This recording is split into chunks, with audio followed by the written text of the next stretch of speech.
Hi, welcome to another episode of The Take. In this episode, we're going to cover the topic of vaccine nationalism against the backdrop of a raging COVID-19 pandemic. Such vaccine nationalism is not only unfair, it is self-defeating.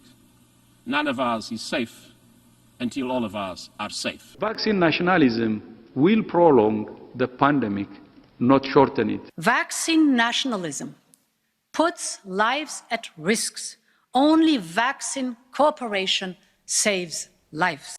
The World Health Organization is warning against what it calls vaccine nationalism. This comes after the European Union launched a scheme that could block exports of coronavirus vaccines. To put it more simply, vaccine nationalism is an arrangement, a selfish arrangement by a country or a group of countries that intend to have access, in this case to the COVID vaccine, before and often at the expense of somebody else.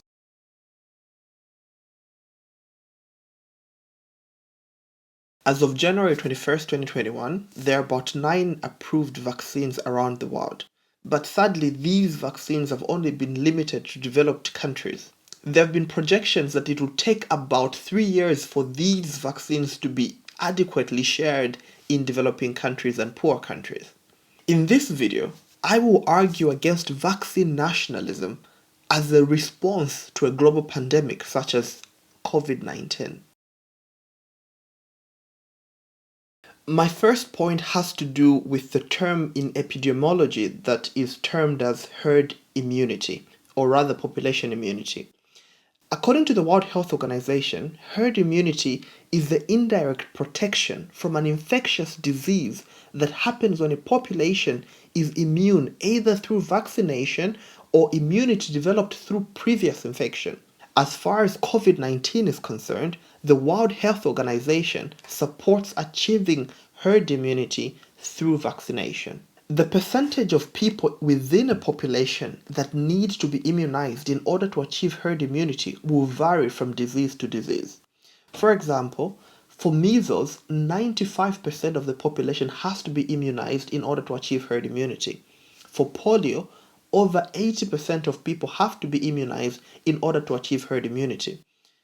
While we don't know the exact value when it comes to COVID-19, but we can deduce that more people have to be vaccinated in order to achieve herd immunity. Now, here's where it gets interesting. As far as COVID-19 is concerned, it's a global pandemic that has spread across the world. So in order to achieve herd immunity, the population that has to be counted and considered and vaccinated is the world global population that has to be considered. And this is precisely why vaccine nationalism cannot work when it comes to a virus, or rather a pandemic, that is a global one. This leads me to my second point, which is about globalization. COVID-19 is a virus that was first detected in Wuhan, China in 2019, but today it has spread across the world. In this age of COVID-19, globalization has never been more certain. We live in a world that is so connected and interdependent, and so are the problems that we face. COVID-19 is a good example of this connection and interdependence. COVID-19 is a strong reminder that we are living in increasingly uncertain times where individuals and states face a series of interconnected challenges, and collaborative action is obligatory to responding with the fundamental dilemmas of our time. Action that crosses boundaries between organizations, states, and individuals, and geographic locations. As a problem, and by definition, COVID-19 transcends borders of statehood. And this is precisely why a limited approach such as COVID-19 vaccine nationalism cannot address a problem that transcends borders, that is so global.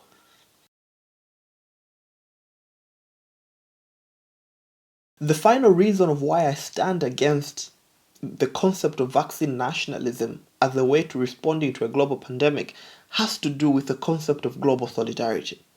While there are multiple definitions of the concept of global solidarity, one of the most interesting definitions for me has to be the one coined by the United Nations Office of the High Commission of Human Rights.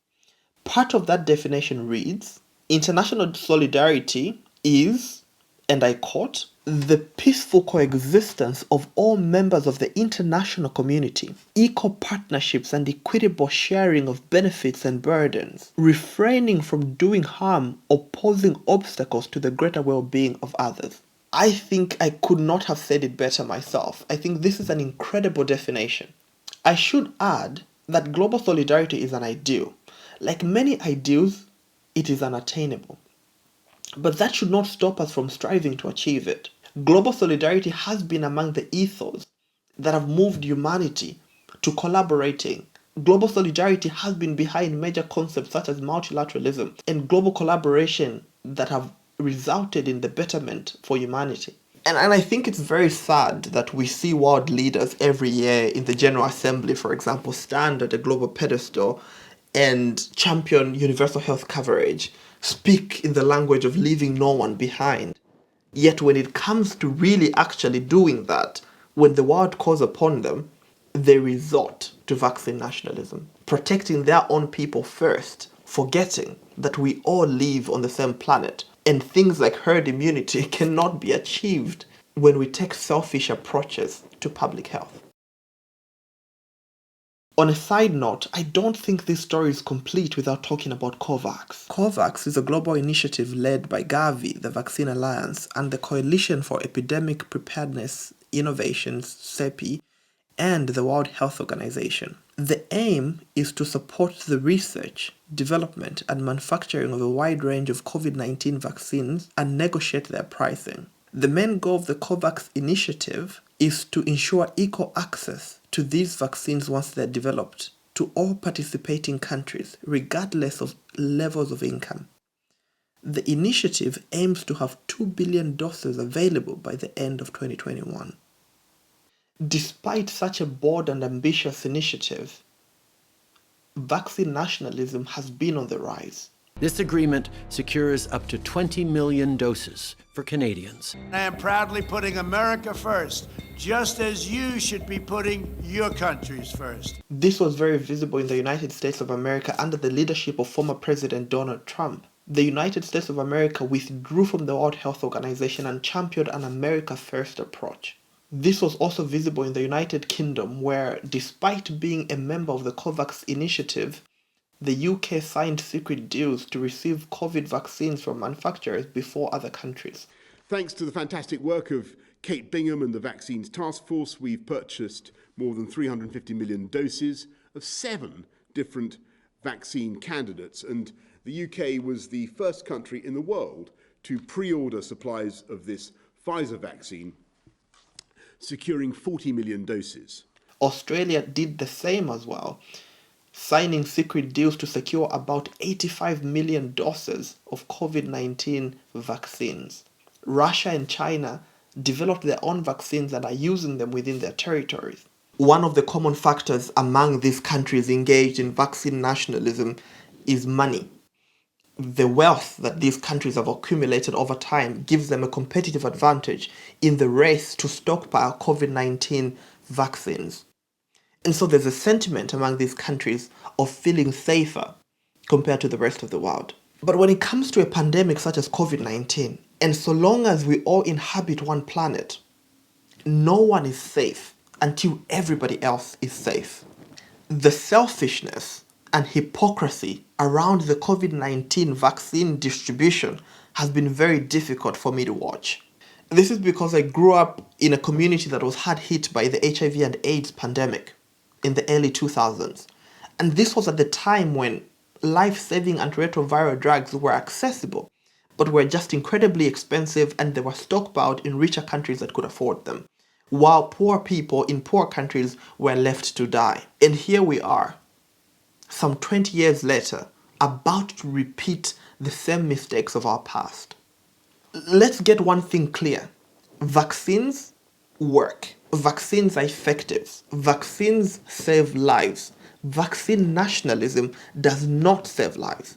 As a global health expert myself, vaccine nationalism goes against everything I believe in when it comes to global solidarity, when it comes to responding meaningfully to to global public health pandemics. My dream has been to live in a world where civil society, industry, private sector, individuals, states, and diverse organizations collaborate to provide quality public health access even to the poorest in our societies. A world where social markers of identity such as class, gender, ethnicity, sexuality, geographic locations are not determinants or barriers of quality health access. Sadly, this goal of achieving universal health coverage and leaving no one behind is yet to be attained.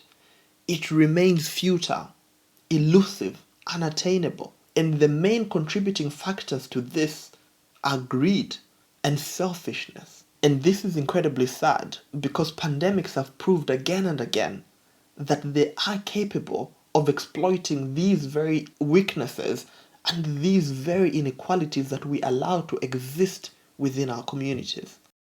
Thank you so much for joining me on another episode of The Take. I know that the topic of vaccine nationalism is a heavy one, and most frankly, it's also just a sad topic.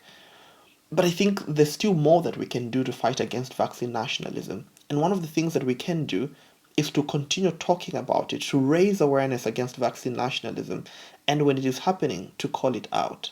We need to prevent vaccine nationalism. Until next time, this was The Take.